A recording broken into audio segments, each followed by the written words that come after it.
Cette fois, le coup de frein a été magistralement donné. Après une trajectoire de 380 000 km, les 1580 kg de Luna 9, surmontés du pavillon soviétique, se sont posés en douceur sur la Lune à proximité de l'océan des tempêtes. Un magnifique exploit technique. À Jodrell-Bank, les Anglais ont pu capter et diffuser, un peu cavalierement peut-être, les signaux photographiques émis par Luna. Ce sont les images les plus sensationnelles que nous ayons jamais vues, dira le directeur de l'observatoire, Sir Bernard Lowell, qui a pu présenter au monde le premier gros plan de la surface lunaire. Un sol qui ne paraît ni friable, ni pulvérulent, mais solide et granuleux. Par la suite, les soviétiques devaient publier toute une série de clichés. Ces photos, sur lesquelles on aperçoit des éléments appartenant à Luna 9, confirment que le sol lunaire ressemble à une sorte de pierre ponce ou de lave poreuse.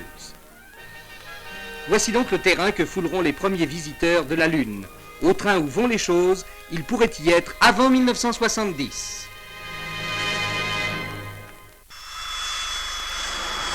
Au Vietnam, la trêve commencée à la veille de Noël n'aura duré que 37 jours. En lançant une puissante opération combinée à 500 km au nord-est de Saigon, dans une zone sous contrôle Viet Cong, le président Johnson a implicitement admis l'échec des tentatives de paix de ces dernières semaines. Aux 200 000 Américains qui combattent au Vietnam, le Viet Cong oppose également 200 000 hommes plus ou moins organisés, mais dont l'effectif ne cesse de croître. L'état-major américain estime que 4 500 soldats nord-vietnamiens passent chaque mois la frontière pour venir combattre dans le sud.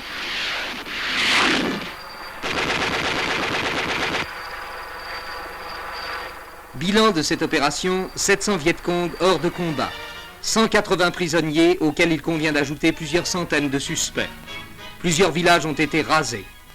Il est regrettable que de part et d'autre, on semble se résigner à une guerre longue et difficile.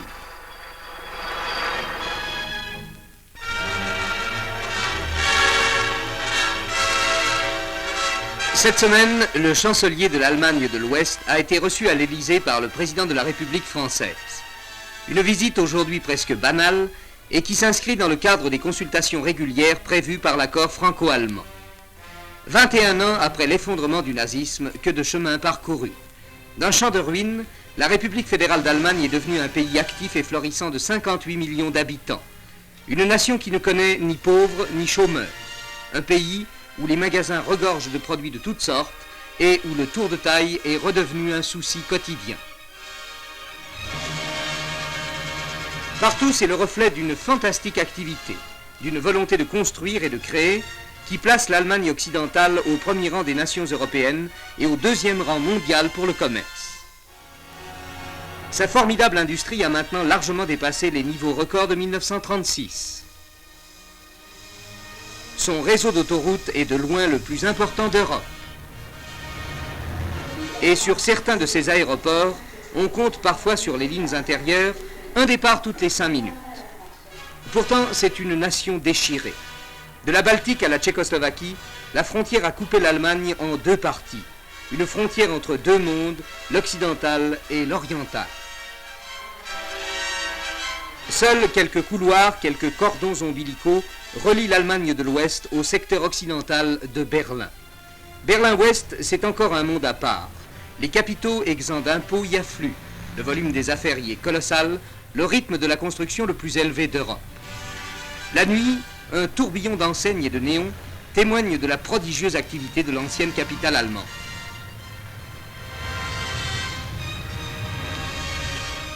Pourtant, Berlin aussi vit dangereusement.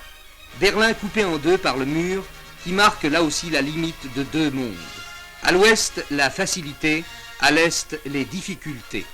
Autant Berlin-Ouest est gai, accueillant, autant Berlin-Est paraît gris, hostile. Rien n'attire l'œil, tout y paraît fonctionnel, et les vitrines sont d'une sobriété d'un autre temps. Les distractions y sont différentes, et on continue de faire la queue aux portes des magasins d'État. 21 ans après la défaite des nazis, que pensent les Allemands de l'Ouest de leur pays, de ses problèmes, de son avenir? Nous avons interrogé 5 personnes, un industriel de Munich, 2 étudiants de Mayence, une hôtesse de l'air à Francfort, un homme politique à Bonn. À chacun d'eux, nous avons posé les mêmes questions, et tout d'abord celle-ci. En raison de l'attitude des Alliés et des Russes, pensez-vous qu'un certain nationalisme pourrait renaître en Allemagne? C'est bien possible qu'un certain nationalisme revient dû à ce fait que l'Allemagne s'est un peu abandonnée par les Alliés. Un nationalisme peut certainement naître en Allemagne comme dans les autres pays, mais je crois que le problème ne se pose pas en Allemagne parce que l'Allemagne n'est plus une grande puissance. Je ne crois pas qu'un nationalisme pourra naître qui pourra nous éloigner de nos alliés. De toute façon, ce n'est pas espérable. Les Allemands de l'Ouest s'intéressent à la politique, c'est incontestable. Mais que pensent-ils de la politique que doit suivre leur pays vis-à-vis de ses alliés? Moi, je crois bien que pour la majorité des Allemands, spécialement pour la jeunesse, on a l'espoir que l'Allemagne sera inclus dans les États-Unis de l'Europe, qu'un nationalisme individuel va disparaître. Je crois que les Allemands ne doivent pas tous accepter que ces alliés décident et qu'il nous faut une position plus indépendante vis-à-vis de nos alliés. Vous savez très bien qu'il y a là des différences entre la position française et la position américaine. Et nous nous trouvons bien dans un embarras parce que nous voulons rester en liaison amicale et avec la France et avec les Américains. 1946, c'était le procès des responsables nazis à Nuremberg. 3 d'entre eux sont toujours détenus à Spandau. L'un sera prochainement libéré, von Schirach, ancien responsable de la jeunesse nazie. Les jeunes qu'il va découvrir à sa sortie se sentent-ils aujourd'hui concernés par les fautes de leur père? Les jeunes, c'est-à-dire nous, ne peuvent pas nous séparer des fautes de nos pères parce qu'il faut continuer, l'histoire continue, mais il ne faut pas juger que nos pères ont fait seulement des fautes. Les jeunes dans l'Allemagne ne veulent plus entendre parler des fautes de leur père puisqu'ils ne sont pas responsables. Mais des jeunes qui n'ont pas vécu la période du national-socialisme comprennent quand même très bien si vous leur expliquez ce qui est passé en Allemagne dans cette période. Et ils sont prêts d'accepter une certaine responsabilité, pas pour eux-mêmes, parce qu'ils n'ont rien fait, mais pour leur patrie, qui a fait des fautes. L'Allemagne de l'Ouest a de nouveau une armée qui ne ressemble en rien à celle d'autrefois. Ces jeunes sont soldats depuis 3 semaines et ils ont déjà un sens inné de la discipline. Alors, faut-il parler d'atavisme? En d'autres termes, les jeunes Allemands de 1966 sont-ils militaristes? Je crois que non.